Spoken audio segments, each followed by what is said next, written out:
Mentais. Senhor presidente, deputado Capitão Paulo Teixeira, senhoras deputadas, senhores deputados, cidadãos e cidadãs que nos assistem pela TV Alerj, nos seguem pelas redes sociais. Senhor presidente, eu quero, nesta manifestação de hoje, no expediente final, fazer menção ao resultado, na verdade, ao conjunto de resultados que foi divulgado esse conjunto no dia 20, agora, dia 20, portanto, terça-feira, anteontem, resultados referentes ao Exame Nacional de Desempenho de Estudantes, o ENAD, edição 2019. Este exame, como sabemos, avalia o desempenho de concluintes de cursos de graduação, divididos em 3 grandes blocos ou grandes áreas do conhecimento. E nesta edição 2019, o bloco avaliado foi o bloco das ciências agrárias, ciências da saúde e afins, engenharias, arquitetura e urbanismo, cursos tecnológicos nas áreas de ambiente e saúde, produção alimentícia, recursos naturais, militar e segurança. Então, estes foram os campos avaliados pelo ENAD 2019, que ao todo examinou a proficiência de estudantes em questões de conhecimentos gerais e, sobretudo, em questões específicas de suas áreas ou cursos de formação. Isso abrangeu 8.368 cursos avaliados na edição do ENAD 2019.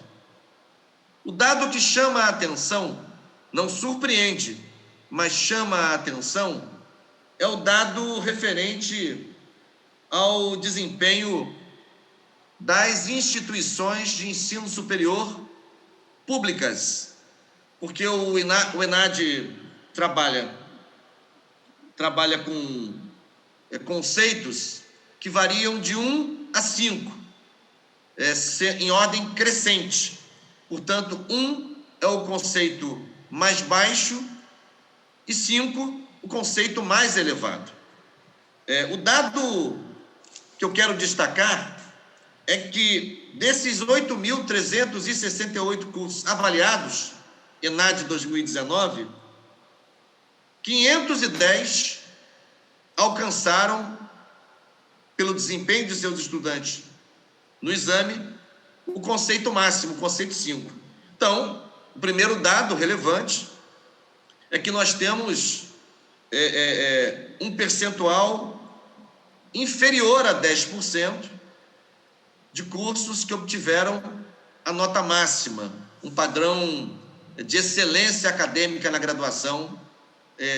talvez possamos dizer isso. Esse é um dado relevante que aponta para a necessidade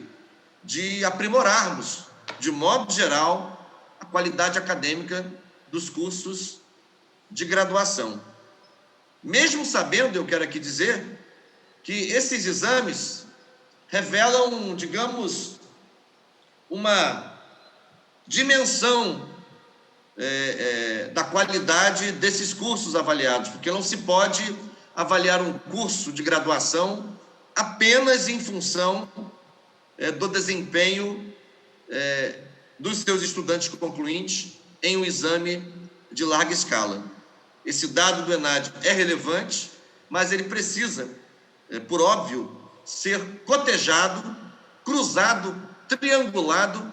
com outros dados que podem trazer informações também sobre a qualidade acadêmica dos cursos avaliados. Por exemplo, eu me refiro à titulação acadêmica dos professores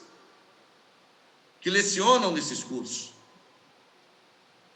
as condições de carreira e de carga horária dedicada ao ensino superior,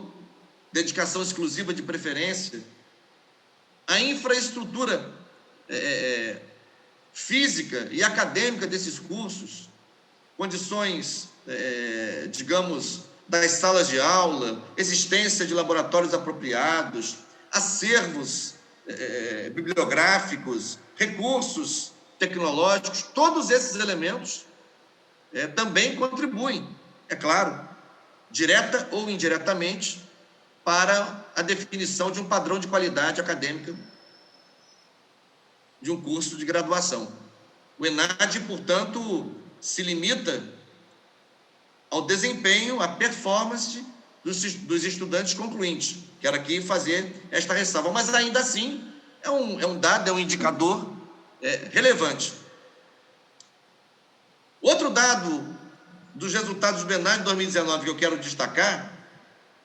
diz respeito ao fato de que desses 510 cursos que conseguiram o conceito máximo, que é menos de 10% do total de cursos avaliados, 82%, repito o percentual, 82% são cursos oferecidos por instituições públicas de ensino superior, sendo a grande maioria, 67% desses 510 cursos, federais, 14,5% estaduais, entre elas as nossas gloriosas universidades estaduais, o ERJ, o ENF e o ESO, e 0,5% instituições de ensino superior públicas municipais, que são, com efeito, bem mais raras na estrutura do ensino superior brasileiro, tendo em vista que não é propriamente uma responsabilidade obrigatória e nem mesmo prioritária das administrações municipais prover a oferta de ensino superior. Então, dado relevante, as instituições públicas confirmam o seu diferencial de qualidade acadêmica no ensino superior brasileiro. Outro dado ainda muito relevante, das instituições de ensino superior que obtiveram conceitos 5 e 4, os dois mais altos, 70% delas são instituições federais de ensino superior. Universidades federais, como no Rio de Janeiro, as nossas não menos gloriosas, o UFRJ, centenária, a Universidade Federal Fluminense, a minha casa, com 60 anos de existência, a Universidade Federal Rural do Rio de Janeiro, a Unirio, além dos institutos federais, entre os quais os nossos dois, igualmente prestigiosos, no Rio de Janeiro, o IFRJ e o IFE, o Instituto Federal Fluminense. Então, 70% das instituições de ensino superior que obtiveram no ENAD os dois conceitos mais elevados, 4 e 5, são federais. E qual é a relevância de jogar o foco para este viés de análise, sendo que há muitos outros vieses possíveis de análise desses resultados do ENAD? Ora, o interesse é que o governo de Jair Bolsonaro pretende, para o ano de 2021, promover um corte no orçamento das instituições federais de ensino superior da ordem de 994 milhões de reais. Nós estamos falando de quase 1 bilhão de reais, o que representa algo em torno de 17,5% de redução nas despesas ditas não obrigatórias, as despesas ditas discricionárias que essas universidades fazem, que, aliás, é um conceito que precisa ser ponderado, relativizado, porque são tratadas como despesas obrigatórias as despesas com a folha de pessoal, correto? Essas são naturalmente obrigatórias. Entretanto, daria mesmo para considerarmos como despesas discricionárias, não obrigatórias, o pagamento de conta de água, de luz, de telefone? Ou seja, as universidades podem considerar opcional funcionar sem água disponível para sua comunidade acadêmica, sem luz elétrica, sem comunicação telefônica, sem serviços de conexão à internet? Seriam mesmo esses serviços despesas correspondentes a despesas meramente discricionárias? Por exemplo, o pagamento de servidores terceirizados que povoam as universidades federais, sobretudo, não apenas, mas sobretudo nos serviços de asseio, limpeza e conservação, nos serviços relacionados à manutenção e ao funcionamento dos restaurantes universitários. Seriam mesmo essas despesas optativas, discricionárias, que poderiam não ser feitas? Não sendo feitas, não afetariam em nada o funcionamento das instituições federais de ensino superior, mas, por óbvio, afetariam drasticamente, assim como despesas com manutenção física, manutenção predial e obras eventuais. A manutenção, sobretudo. Não é preciso manter o elevador sob pena de ter um acidente, como eu já sofri na Universidade Federal Fluminense, caí dentro de um elevador que despencou do 3º ao térreo, quando eu era diretor da Faculdade de Educação da UF. Despesas de manutenção relacionadas a vazamentos, a panes elétricas. Mais ainda, despesas consideradas discricionárias, que têm relação com as chamadas políticas de assistência estudantil. Ora, será que prover os estudantes de almoço e jantar, estudantes que passam, muitos deles, jornada completa nas universidades, seria isso uma despesa meramente opcional ou discricionária? Despesas relacionadas à permanência do estudante no ensino superior. Ou seja, quero aqui ressaltar que é inaceitável que as universidades federais se preparem para o exercício de 2021 com essa espada sobre suas cabeças, e mais ainda quando elas demonstram que elas precisam de incentivo e fomento, porque mesmo sob condições limitadas e adversas, ainda assim lideram com folga, com muita folga, as públicas em geral e as federais em particular, o ranking de qualidade acadêmica, pelo menos segundo os indicadores do ENAD. Mas se formos ver outros indicadores, isso vai se confirmar, como no caso dos indicadores da pós-graduação, dos programas de pós-graduação credenciados pela CAPES, como nos indicadores relacionados à produção científica publicada e indexada internacionalmente, como, por exemplo, o desenvolvimento de projetos de pesquisa e de extensão. Se pegarmos todos esses indicadores, os resultados gerais não serão diferentes. As universidades públicas, em geral, liderarão o ranking de qualidade acadêmica, também medido, aferido por esses outros indicadores. Quero registrar que não é surpresa que o governo Bolsonaro aponte para uma redução de quase 20% do orçamento das despesas ditas não obrigatórias em relação às universidades federais, porque, desde o início, seu governo declarou uma guerra contra essas instituições que ele considera que devem ser